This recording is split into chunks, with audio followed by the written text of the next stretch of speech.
নমস্কার, blogger cooking চ্যানেলে সবাইকে স্বাগত। তো আজকেও একটা রেসিপি নিয়ে চলে এসেছি। তো ইঁচড় চিংড়ি তো অনেকেই খেয়েছেন, কিন্তু আমি আজকে বানাবো চিকেন দিয়ে ইঁচড়। হয়তো এটাও অনেকেই খেয়েছেন। আলু আর এঁচড়টা কেটে ভালো করে ধুয়ে পরিষ্কার করে নিয়েছি, আর আলুটা একটু বড় বড় করেই রেখেছি। আর এদিকে চিকেনটা কেটে এই যে ছোট ছোট টুকরো করে নিয়েছি। এবার নুন হলুদ মাখিয়ে এটাকে ভেজে নেব। জিরে, লঙ্কা, রসুন, আদা এগুলো ভালো করে মিক্সিতে একটা পেস্ট বানিয়ে নেব। তো পেঁয়াজটাকে কুচিই রাখবো, পেঁয়াজটা আর পেস্ট করব না। তো এই যে এদিকে পেস্ট করা হয়ে গেছে, আর ওই যে পেঁয়াজটা কুচি করেই রাখা আছে।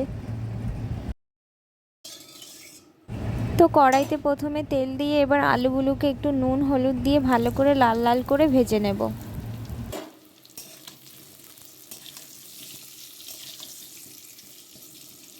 তো আলুগুলো ভালো করে ভাজা হয়ে গেছে, এবার আলুগুলোকে তুলে নেব।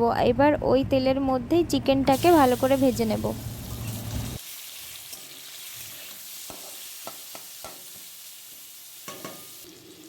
তো চিকেনটা ভাজা হয়ে গেছে, এবার তুলে নেব।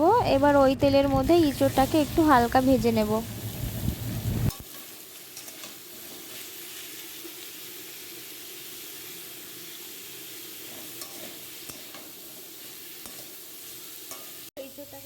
এই যে ইঁচড়টাও ভালো করে ভাজা হয়ে গেছে, এবার ইঁচড়টা তুলে নিয়ে কড়াইটা ভালো করে পরিষ্কার করে নিয়েছি।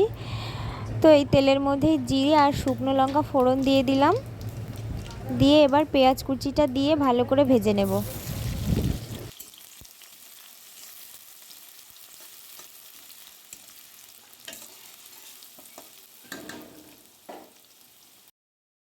তো পেঁয়াজটা ভালো করে ভাজা হয়ে গেছে, এবার আমি বাটা মশলাটা দিয়ে ভালো করে মশলাটাকে কষিয়ে নেব কিছুক্ষণ।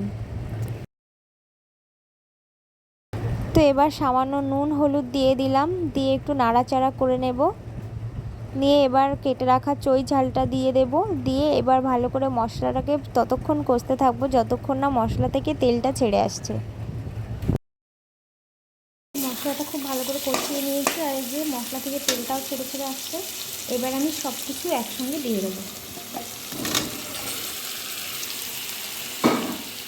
আলু, এঁচড়, চিকেন সবগুলো একসঙ্গে দিয়ে এবার ভালো করে কষাবো এটাকে।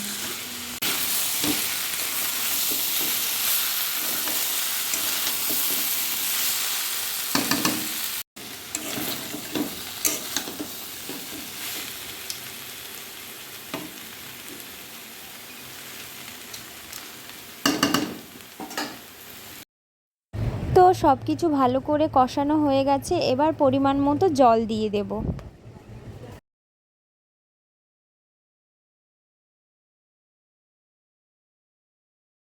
জলটা ফুটে উঠেছে, এবার 10 মিনিট মতো ঢাকা দিয়ে রেখে দেবো এটাকে। তো 10 মিনিট পর একটু ঢাকাটা খুলে নাড়াচাড়া করে নেব,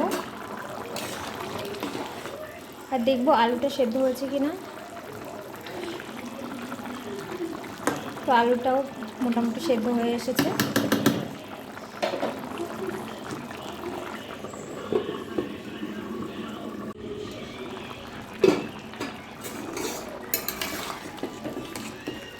তো আর সামান্য একটু ঝোলটা কমাবো, তারপর নামিয়ে নেব।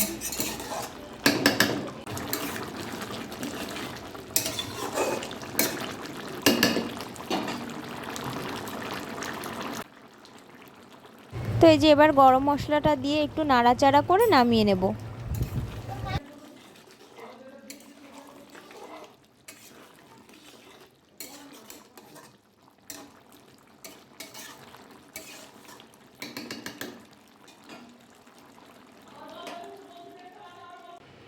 তো চিকেন ইঁচড় এই যে একদম রেডি, আর এটা গরম গরম ভাতের সঙ্গে খেতে কিন্তু অসাধারণ লাগে।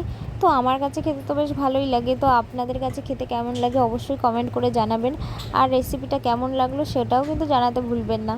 তো আজকের ভিডিওটা এখানেই শেষ করছি, দেখা হচ্ছে আবার পরের ভিডিওতে। ততক্ষণ ভালো থাকুন, সুস্থ থাকুন, টাটা।